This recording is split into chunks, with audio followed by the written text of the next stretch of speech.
आज इतने बड़े उपलक्ष्य में जन्मोत्सव का कार्यक्रम मनाया जा रहा है, तो किस तरीके से आप लोग इसको कार्यक्रम? ये जो यात्रा है सनातन उदय की यात्रा है। इसमें सभी संगठन, सभी जाति मत को हटाते हुए इस यात्रा को सनातन उदय का नाम दिया गया है। और ये पिंकी भैया ने बहुत अच्छा काम किया है। HRD की तरफ से कार्यक्रम रखा गया है। तो इस कार्यक्रम को आप भव्य कर रहे हैं, तो ये आगे भी आप इसी तरीके से प्रोग्राम करते आ रहे हैं? हम इसको आगे करेंगे और हमारा काम इस रैली को निकालने का, इस शोभा यात्रा को निकालने का हमारा जो मेन पर्पज़ है वो ये है कि हम सभी सनातनी हिंदुओं को जोड़ें। जिस तरीके से हम लोग जात पात में बढ़ते जा रहे हैं, उस जात पात को ख़त्म करके हमारा काम है कि सभी हिंदुओं को हम जगाने की कोशिश करें ताकि हम सभी लोग एक साथ जुड़े। हमारा हनुमान दल की तरफ से हम लोग, हमारे अध्यक्ष जी हैं और हम लोग इसी का काम कर रहे हैं। कल हमने एक शोभा यात्रा अपने हनुमान दल की भी निकाली है, जिसकी वीडियोज़ हम आपके साथ शेयर करेंगे, जिसमें हमने एक बहुत ही भव्य प्रोग्राम किया है, जिसमें सभी को, किसी को बिना परेशान किए, किसी को असुविधा ना होते हुए हमने एक बहुत अच्छा प्रोग्राम किया। और आज ये जो आप ये यात्रा देख रहे हैं, ये भी इसी प्रकार से हम इसको आगे लेके जा रहे हैं। तो हिंदुओं के लिए किस तरह कार्य किया जा रहा है आप लोगों की तरफ से? हमें अपने समाज का हर हिंदू जगाना है। समाज के हर वर्ग का हिंदू हम जगाएंगे और एक करेंगे, और ये जो जिहादी मानसिकता है इसको ख़त्म करेंगे। लगातार देखा जा रहा है कि कुछ मुसलमानों की तरफ से अभी गोकलपुरी में भी एक घटना हुई। सिर्फ एक हिंदू लड़के ने दोस्ती कर रखी थी एक मुस्लिम महिला से, उसकी हत्या कर दी गई है। इस बारे में आपको कुछ जानकारी है?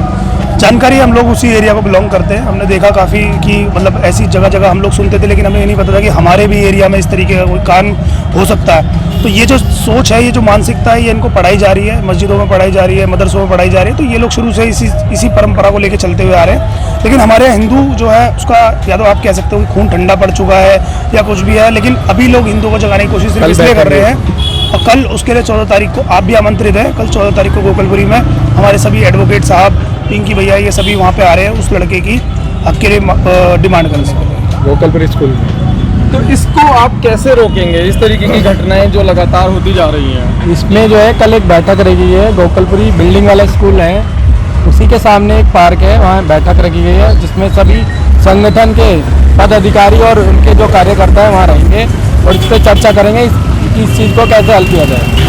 लगातार बजरंग दल हिंदुओं के लिए काम करता आ रहा है, तो आप इस पे और आगे कैसे कार्य करेंगे? देखिए, बजरंग दल जैसा कि आप सब लोग जानते हैं कि अब से नहीं, पहले से ही एक्टिव है। और बजरंग दल सबसे पहली चीज़ इस बात पे ध्यान देता है कि हम सब लोग जात पात को छोड़ करके एकजुट होकर के सबसे पहली बात हिंदू बने। जैसे कि आप सब लोग देख रहे हैं कि आजकल घटनाएं हो रही हैं, यदि कोई जाति विशेष पे अगर कोई चीज़ होती है तो वहाँ पे जो है, अगर कोई पंडित है तो पंडित बन के आगे आता है, राजपूत है तो राजपूत बन के आगे आता है। हमें वो सब चीज़ें छोड़ के एक हिंदुत्व को सशक्त बना के, अगर कुछ भी ऐसी कोई घटना घटित होती है तो उसमें सब हिंदुओं को एकजुट होकर के आगे आना चाहिए। उसमें कोई जात पात नहीं देखना चाहिए, तभी हमारा हिंदू राष्ट्र जो है सशक्त बनेगा और हिंदू सुरक्षित रह पाएगा। जय श्री राम। और दूसरी बात मैं कहना चाहूँगा अपनी बहन बेटियों से और अपने सनातनियों से कि हमें अपनी रक्षा खुद करनी होगी, हमें प्रशासन के भरोसे नहीं रहना पड़ेगा। तो सबसे पहले आप अपने घर की बहन बेटियों को, वो जहाँ भी जा रही हैं, जैसे भी जा रही हैं, उनको सुरक्षित खुद बनाएं। इतनी आज़ादी ना दें कि मतलब वो रात को घर से कहाँ बाहर रह रही हैं, आपको कोई होश नहीं है, घटना होने के बाद ही आप लोग जो है फिर एक्टिव हों, तो ऐसा ना करें। सभी सनातनी भाइयों को मैं कहना चाहूँगा कि सभी एकजुट रहें। और हमारी ये सारी टीम है, हनुमान दल की टीम है गोकुलपुरी से। ये हमारे राष्ट्रीय अध्यक्ष जी हैं, ये हमारे बड़े भैया हैं, ये हमारे डॉक्टर साहब हैं जो गौ रक्षा दल के प्रमुख हैं, ये हमारे रक्षा मंत्री साहब हैं, महामंत्री साहब हैं, ये हमारे बड़े भैया हैं। सभी मिल करके सनातन उदय की यात्रा में आए हैं, इसलिए कि सभी सनातनी अपनी शक्ति का प्रचार करें और हिंदुत्व मजबूत हो। जय जय श्री राम। गौ रक्षा के लिए आप कार्य कर रहे हैं, तो कितनी परेशानियां भी होती होंगी आपको? बहुत परेशानी होती है जी, बहुत रात को निकलते हैं, गौ रक्षा करते हैं हम, बहुत गाड़ियाँ पकड़ते हैं, पर कोई प्रशासन साथ नहीं देता। प्रशासन बिल्कुल हमारे पे मुकदमा ठोकता है कि गुंडागर्दी करते हैं। कहीं ना कहीं प्रशासन की इसमें कमी नजर आती है। बिल्कुल जी, बिल्कुल प्रशासन की कमी है इसमें, बहुत बड़ी प्रशासन की कमी है। हम गाड़ी पकड़ते हैं, हमारे पे उल्टा मुकदमा ठोका जाता है कि गुंडागर्दी करते हैं, ये बदमाशी करते हैं रात को। हम योगी सरकार जो उत्तर प्रदेश के योगी महाराज जो हैं, बिल्कुल वो हिंदुओं के लिए कार्य करते हैं, गौ माता के लिए कार्य कर रहे हैं, लेकिन ऐसे में आप लोगों पर भी कई बार देखा गया है मुकदमे कर दिए जा रहे हैं। बिल्कुल जी, बिल्कुल। अभी देखो हमारा वो भाई है, क्या नाम है उसका, चौधरी, हाँ दक्ष भाई है, उनके मुकदमे चल रहे हैं। देखो गौ माता के नाम पे, हाँ बिल्कुल। एक वो भाई है हमारा, वो बंदे है अभी, क्या नाम है उसका, मोनू मानेसर भाई, वो बंद है अभी तक। युद्धि राणा पे भी मुकदमे दिए। युद्धि राणा पे हम सारे भाई साथ में रहते हैं। सारा मतलब जो हिंदुओं के लिए कार्य कर रहा है उस पर लगातार इस तरीके से मुकदमे किए जा रहे हैं। बिल्कुल जी बिल्कुल किए जा रहे हैं। सभी हिंदू एक बन के रहे, सभी संगठित रहे। प्रशासन से आप क्या समर्थन चाहते हैं? प्रशासन हमारे गौ माता राष्ट्र माता हो, सभी भाई हिंदू एकजुट बन के रहे। तो ये तो मुकदमा, ये तो कई बार से चलता आ रहा है कि गौ माता को हम एक राष्ट्र को देंगे, सिर्फ एक सभाएं होती आ रही हैं। बिल्कुल नहीं, गौ माता को हम राष्ट्र माता बना के रहेंगे। एक दिन लगे हुए हैं, रात दिन। ये हनुमान दल का जो है लक्ष्य है, गौ माता को राष्ट्र माता जरूर बनाएंगे। और बैठक नहीं, और अब सीधा जो है समर्थन होगा हर चीज के लिए, गौ माता राष्ट्र माता घोषित होगी। तो योगी महाराज से आप लोग क्या समर्थन चाहते हैं? योगी महाराज से समर्थन पूरा मिल रहा है, बीजेपी सरकार से भी समर्थन पूरा मिला है, लेकिन जो नीचे ग्राउंड लेवल के जो अधिकारी हैं वो अपना काम पूरा नहीं करते हैं। आपने देखा होगा पहले 2020 में दिल्ली में दंगा हुआ, उस दंगे में बहुत सारे हिंदुओं को सिर्फ इसलिए पकड़ लिया गया कि सिर्फ एक तरफा कार्रवाई हो रही है, जबकि अगर आप एक तरफा दंगा करोगे तो आप पे कार्रवाई होगी, लेकिन आपने मजबूरन दोनों तरफ कार्रवाई करी और आज वो हिंदू लड़के, जिसमें हम लोग भी शामिल हैं, हम लोगों पर कार्रवाई की गई। प्रशासन का कोई सपोर्ट आज तक नहीं मिला, किसी उच्च अधिकारी का सपोर्ट हमारे तक आज तक नहीं पहुंचा।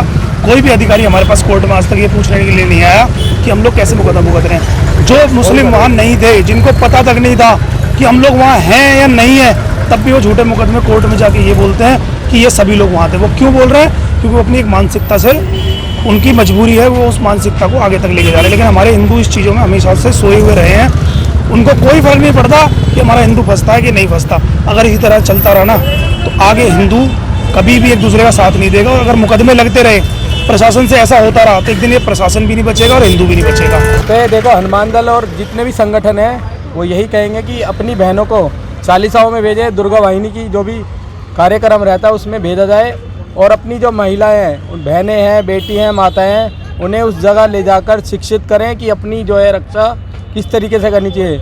हनुमान दल आप सभी से निवेदन करता है हाथ जोड़कर कि अपनी जो भी माताएं, बहनें हैं, बच्ची हैं, उनको हिंदू चालीसाओं में भेजें, जिससे कि उनकी मानसिक जो है वो बदलाव हो उस चीज़ का, वो लव जिहाद में ना पड़े। अच्छा, आजकल एक सबसे बड़ा अहम मुद्दा आ रहा है रील का।